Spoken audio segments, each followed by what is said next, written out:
Young tiger junior NTR ప్రస్తుతం war 2 dragon సినిమాలు చేస్తున్నారు. దేవరా 2 ఉంటుందా ఉండదా అనేది ఇంకా తేలలేదు. కొరటాల శివ తయారు చేసే స్క్రిప్టును బట్టి ఇది ఆధారపడి ఉంటుంది. ఇది ఎన్టీఆర్కు సంతృప్తినివ్వాలి, లేదంటే దేవరా 2 ఉండదు.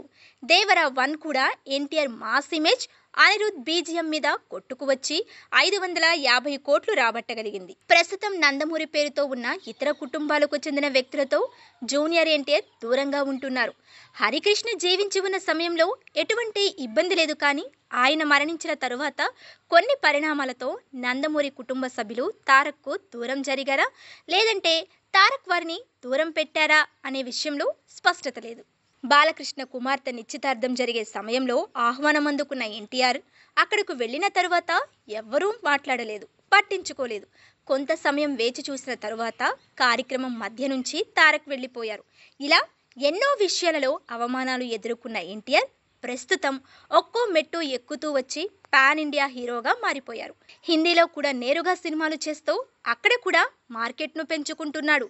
ప్రస్తుతం ఎన్టీఆర్, కళ్యాణ్ రామ్ ఒకటిగా ఉన్నారు. నందమూరి కుటుంబ సభ్యులకు వీరిద్దరూ దూరంగా ఉంటున్నారు. వేడుకలకు కూడా వెళుతున్నట్లు లేదు. ఎన్టీఆర్ తాను చేసే ప్రతి సినిమాలోనూ కళ్యాణ్ రామ్ను, ఎన్టీఆర్ ఆర్ట్స్ను భాగస్వామిగా చేస్తున్నాడు.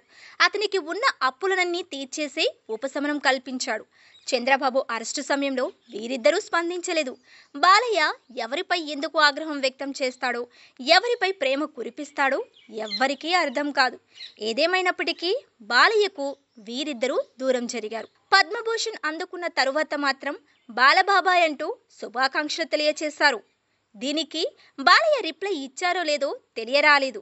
ఏదేమైనప్పటికీ జూనియర్ ఎన్టీఆర్ మాత్రం సైలెంట్గా సినిమాలు చేసుకుంటూ రాజకీయాలకు దూరం జరిగారు.